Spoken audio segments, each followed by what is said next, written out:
Chapter 8. A lot of people don't believe in curses. A lot of people don't believe in yellow spotted lizards either. But if one bites you, it doesn't make a difference whether you believe in it or not. Actually, it is kind of odd that scientists name the lizard after its yellow spots. Each lizard has exactly 11 yellow spots, but the spots are hard to see on its yellow-green body. The lizard is from 6 to 10 inches long and has big red eyes.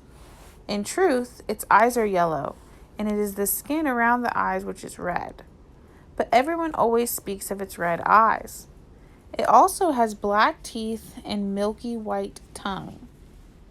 Looking at one, you would have thought that it should have been named a red-eyed lizard or black-toothed lizard or perhaps a white-tongued lizard. If you've ever been close enough to see the yellow spots, you're probably dead. The yellow-spotted lizards like to live in holes, which offer shade from the sun and protection from predatory birds. Up to 20 lizards may live in one hole. They have strong, powerful legs and can leap out of very deep holes to attack their prey. They eat small animals, insects, certain cactus thorns, and the shells of sunflower seeds. Chapter 9. Stanley stood in the shower and let the cold water pour over his hot, sore body. It was 4 minutes of heaven. For the second day in a row, he didn't use soap. He was too tired. There was no roof over the shower building, and the walls were raised up 6 inches off the ground except in the corners. There was no drain in the floor. The water ran out under the walls and evaporated quickly in the sun. He put on his clean set of orange clothes. He returned to his tent, put his dirty clothes in his crate, got out his pen and box of stationery, and headed to the rec room. A sign on the door said, "Rec Room." Nearly everything in the room was broken. The TV, the pinball machine, the furniture. Even the people looked broken, with their worn-out bodies sprawled over the various chairs and sofas. X-Ray and Armpit were playing pool. The surface of the table reminded Stanley of the surface of the lake. It was full of bumps and holes because so many people had carved their initials into the felt. There was a hole in the far wall and an electric fan had been placed in front of it. Cheap air conditioning. At least the fan worked. As Stanley made his way across the room, he tripped over an outstretched leg. "Hey, watch it," said an orange lump on a chair. "You watch it," muttered Stanley, too tired to care. "What did you say?" the lump demanded. "Nothing," said Stanley. The lump rose. He was almost as big as Stanley and a lot tougher. "You said something." He poked his fat finger in Stanley's neck. "What'd you say?" A crowd quickly formed around them. "Be cool," said X-Ray. He put his hand on Stanley's shoulder. "You don't want to mess with the caveman," he warned. "The caveman's cool," said Armpit. "I'm not looking for trouble," Stanley said. "I'm just tired, that's all." The lump grunted. X-Ray and Armpit led Stanley over to a couch. Squid slid over to make room as Stanley sat down. "Did you see the caveman back there?" X-Ray asked. "The caveman's some tough dude," said Squid, and he lightly punched Stanley's arm. Stanley leaned back against the torn vinyl upholstery. Despite his shower, his body still radiated heat.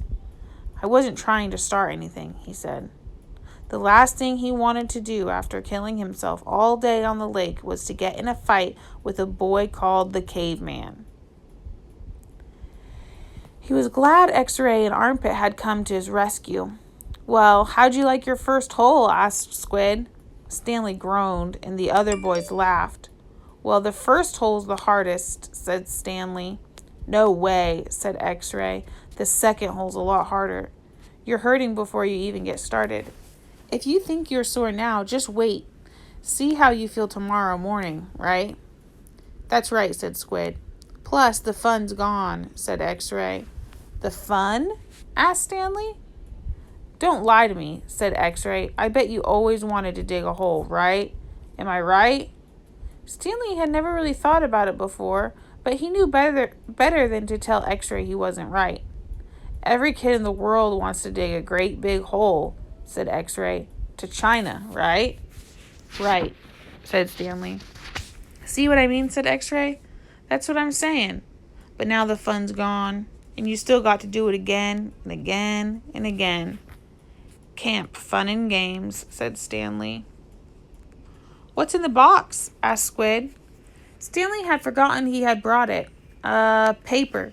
I was going to write a letter to my mother. Your mother? Laughed Squid. She'll worry if I don't. Squid scowled. Stanley looked around the room.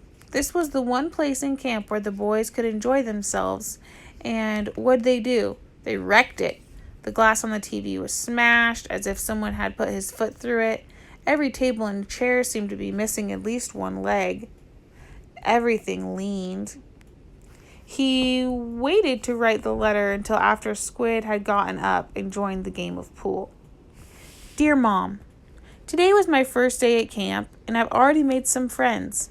We've been out on the lake all day, so I'm pretty tired. Once I pass the swimming test, I'll get to learn how to water ski. He stopped writing as he became aware that somebody was reading over his shoulder. He turned to see Zero standing behind the couch. I don't want her to worry about me, he explained. Zero said nothing. He just stared at the letter with a serious, almost angry look on his face. Stanley slipped it back into the stationery box. Did the shoes have a red X on the back? Zero asked him. It took Stanley a moment, but then he realized Zero was asking about Clyde Livingston's shoes. Yes, they did, he said. He wondered how Zero knew that. Brand X was a popular brand of sneakers. Maybe Clyde Livingston made a commercial for them. Zero stared at him for a moment with the same intensity with which he had been staring at the letter. Stanley poked his finger through a hole in the vinyl couch and pulled out some of the stuffing. He wasn't aware of what he was doing. Come on, Caveman. Dinner, said Armpit. You coming, Caveman? Said Squid.